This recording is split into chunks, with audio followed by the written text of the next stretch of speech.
Kalau kamu pria, coba jujur.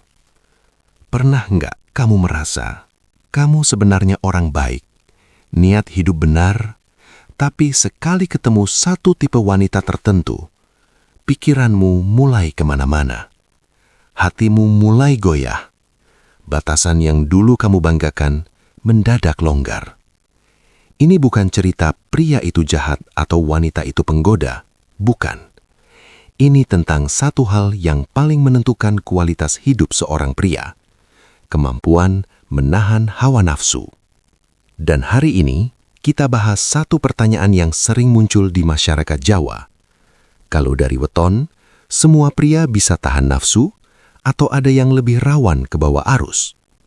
Jawaban paling fair, semua weton bisa kuat, dan semua weton juga bisa jatuh. Karena weton itu cermin kecenderungan, bukan vonis takdir. Yang menentukan tetap pilihanmu, kebiasaanmu, lingkunganmu, dan seberapa kuat kamu menjaga batas. Kalau kamu setuju bahasan begini perlu dibikin rutin dan lebih detail, tekan like dulu dan tulis weton kamu di komentar, hari, dan pasaran. Nanti saya bikinkan part khusus titik rawan tiap bekon plus cara menutup celahnya. Biar jelas, nafsu itu bukan cuma soal seks. Banyak orang mengira menahan nafsu sama dengan menahan hasrat seksual saja. Padahal, pada pria, nafsu sering muncul dalam bentuk yang lebih luas. Nafsu visual, mudah terpancing dari yang dilihat, gaya, tubuh, penampilan. Nafsu pembuktian, ingin terlihat jantan, ingin diakui, ingin ditakuti atau dikagumi. Nafsu validasi, butuh dipuji, butuh dianggap menarik, lalu candu perhatian. Nafsu kuasa, ingin mengontrol, ingin menaklukkan. Nafsu pelarian, ketika stres, kecewa, atau kesepian, lalu mencari pelampiasan cepat. Masalahnya bukan nafsunya ada, itu manusiawi. Masalahnya, kalau kamu membiarkan nafsu jadi setir hidupmu. Karena saat nafsu jadi setir, akal jadi penumpang. Karena wanita bukan berarti menyalahkan wanita. Ini penting. Judulnya memang ujian pria karena wanita, tapi bukan artinya wanita itu sumber dosa. Yang diuji itu justru kontrol diri pria saat ada stimulus, perhatian, kedekatan, godaan, kesempatan, atau situasi yang membuat batas moral jadi abu-abu. Ada wanita yang memang flirtatious, ada yang biasa saja. Tapi apapun itu, keputusan tetap di tangan kamu. Menjaga pandangan, menjaga interaksi, menjaga niat, menjaga komitmen. Pria yang kuat bukan pria yang tidak pernah tergoda. Pria yang kuat adalah pria yang tergoda tapi tetap memilih benar. Weton, bahan refleksi celah yang sering terbuka. Dalam tradisi Jawa, weton sering dikaitkan dengan watak. Ada yang cepat panas, ada yang lembut, ada yang gampang tersentuh, ada yang keras kepala, ada yang senang tantangan. Kalau diterjemahkan modern, ini mirip pola temperamen. Contohnya, pria yang impulsif lebih rentan gas dulu mikir belakangan. Pria yang butuh pengakuan lebih rentan terjebak chat yang bikin dirinya merasa hebat. Pria yang mudah kasihan lebih rentan menolong sampai batasan runtuh. Pria yang suka sensasi lebih rentan mengejar yang baru saat hubungan terasa monoton. Pria yang pendiam dan memendam masalah lebih rentan cari pelarian diam-diam. Sekali lagi, ini bukan stempel. Ini alarm. Kalau kamu tahu celahmu, kamu bisa pasang kunci. Bentuk ujian pria paling sering terjadi yang kelihatannya sepele.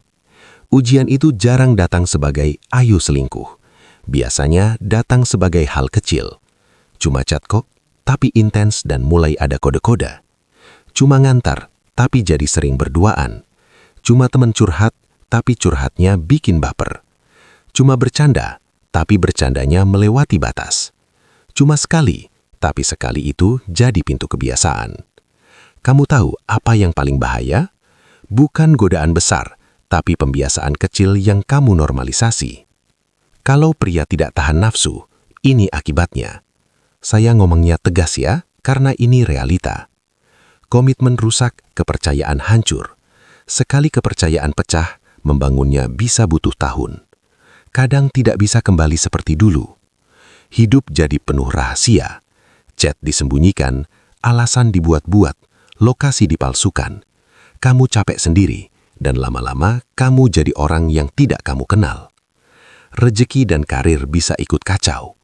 Keputusan impulsif memicu konflik, fokus kerja turun, masalah finansial muncul, biaya gaya hidup, hadiah, atau kebiasaan pelarian. Dampak sosial dan keluarga.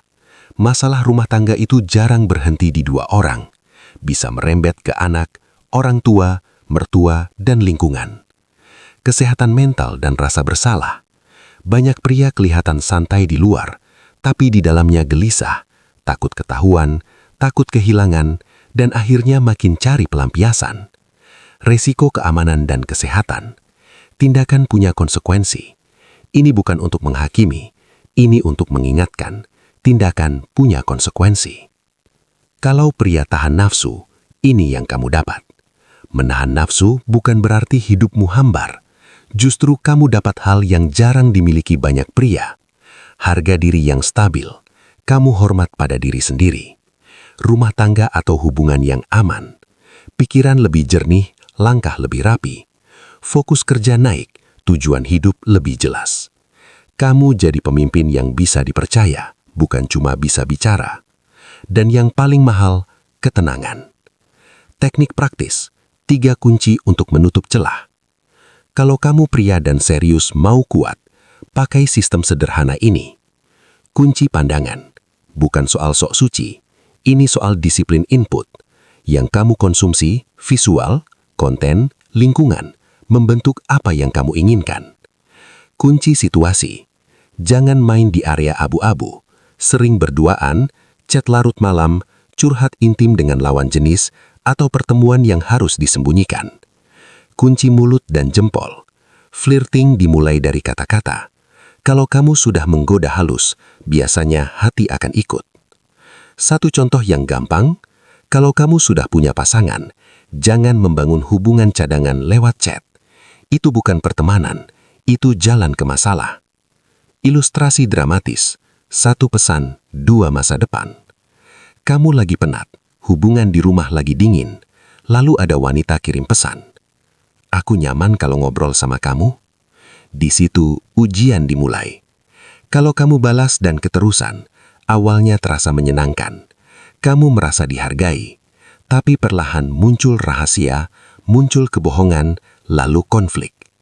Tapi kalau kamu berhenti, kamu mungkin sadar, yang kamu butuhkan bukan wanita itu. Yang kamu butuhkan adalah memperbaiki komunikasi, istirahat, dan menyelesaikan masalah dari akarnya. 1 pesan bisa jadi pintu kehancuran atau pintu kedewasaan. Like video ini. Subscribe biar tidak ketinggalan seri berikutnya. Tulis di komentar, weton kamu, hari dan pasaran, dan ujian kamu paling sering di mana?